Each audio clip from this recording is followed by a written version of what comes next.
Today we're going to discuss the importance of honesty.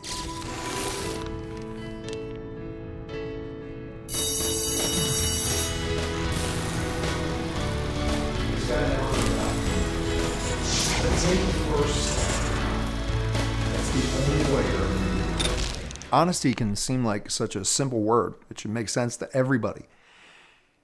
And what I've found over the years is that honesty can mean different things to different people. There's different levels of honesty. There's white lies. There's blatant deception. Jerry and I were talking in between takes about what we wanted to come across in this episode. And I was sharing with him that the honesty that I want to speak about, some of it's the external stuff, but a big part of it's the inside.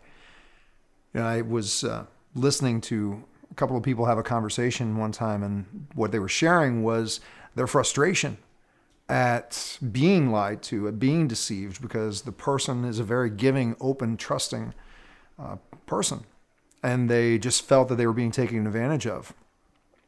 And what was shared with them really drove home what the importance of honesty is in regards to self-awareness. And the response was, I don't believe that people are intentionally trying to deceive you or hurt you. I believe the problem is they don't know who they are. They're not being honest with themselves. So how can they ultimately be honest with you? And I've had to think about that. Again, self-awareness. We're more aware when we're dishonest with somebody we're speaking to. We have an intention behind it a lot of times. And then there's those other knee-jerk dishonesties. You know, somebody asks you how you're doing and you don't really want to talk about it, so you don't answer them with an honest answer. There was a point in my life where dishonesty was 100% how I lived.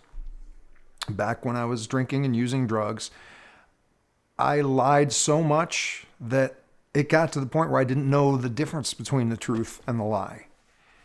For me, as we've shared in these videos before, the beginning of my journey of self-awareness was a life and death type of commitment.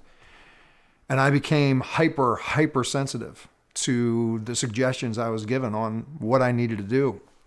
And I asked people, it's like, how do I change? How do I stop living this way? And their answer was, you just use the acronym: honesty, open-mindedness, and willingness. And at that point, my perception of life was so distorted, I thought I was being honest. I really did. I mean, I was so caught up in the lies that I was telling people that they were my reality. I can remember one specific lie that never had the ability to make the amends for, but this was how gross and distorted my life was. I was running my own business. I was spending the money on alcohol and drugs, and I was not being able to deliver on some of the merchandise that people had purchased. So to cover my tail, I went to one of them and said, you know, I'm going to have to go away for a while. I'm not going to be able to bring in that piece of jewelry that you ordered because I have leukemia. Now, I had a lot of nosebleeds at that time in my life, but it definitely wasn't from any disease. It was from a lifestyle that I was living. And then as I finally did get to the point where I was able to get the money to pay for the jewelry to take them what they had ordered, I was taking a friend of mine with me. And I'm going, okay, when we show up, this person's going to ask me how I'm doing with my leukemia. And this person next to me who's with me doesn't know anything about it. So I had to draw them into my little web of lies.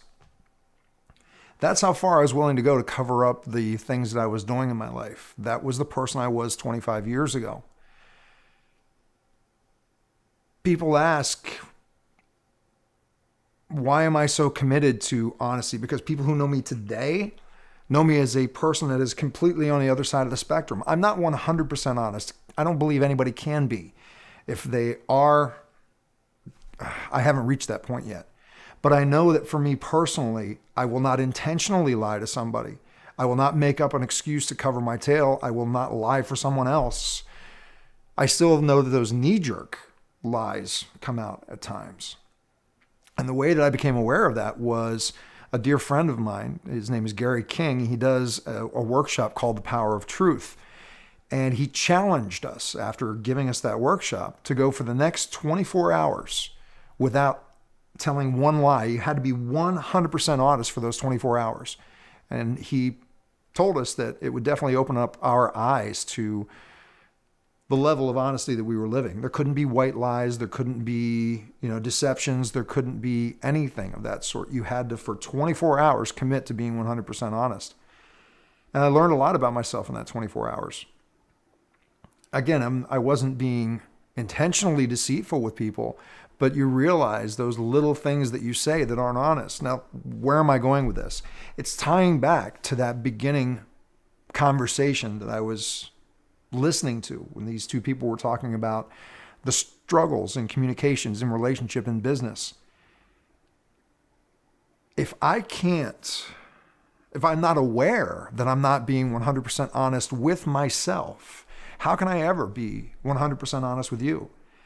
I actually had a relationship, an engagement fall apart because at the beginning of the relationship, when I was starting to tell this person that I loved them and that I wanted to build a relationship with them, there was that part of me that's going, are you sure?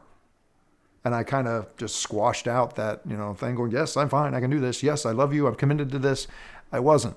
What happened? A year later, we had a complete blowout that destroyed the engagement. I don't blame her for that. I blame myself because I wasn't honest going into the relationship with her. What is the power of honesty? The power of honesty is becoming totally aware that you are congruent with what you believe. This self-awareness journey is not an easy one.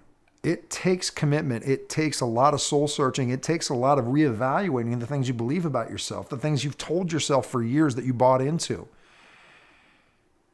So I'd like to wrap up this episode with giving you the same challenge that Gary King gave to me. For the next 24 hours, I want you to be hypersensitive to your level of honesty with yourself and with others. When you're thinking about, I can't go work out this morning, and you start coming up with excuses of why you can't go, are you being honest? Or are you lying to yourself to give yourself an excuse not to go? When someone asks you how you're doing, are you just saying, I'm fine, to avoid talking to them about what's really going on? Granted, there are some people that you're not going to want to share everything that's going on with you completely openly and honestly. But what I'm asking you to do is find a different way to respond rather than lying about it. Gary also says, and I agree with him, there's no such thing as an inconsequential lie, whether it's a white lie or whether it's a grandiose scheme. It has effects on your relationships. It has effects on your communication. It has effects on you mentally and emotionally, and it has effects on you physically because of the stresses you put on yourself when you're being dishonest. The power of being honest is life transforming in many, many ways. And that's what we're talking about in this journey of self-awareness. It's about becoming more aware of who you are and why you do what you do. So again, for the next 24 hours, I want you to focus on your level of honesty with others, but most importantly with yourself. That's where it begins. I look forward to your feedback. I look forward to connecting with you again soon. Take care.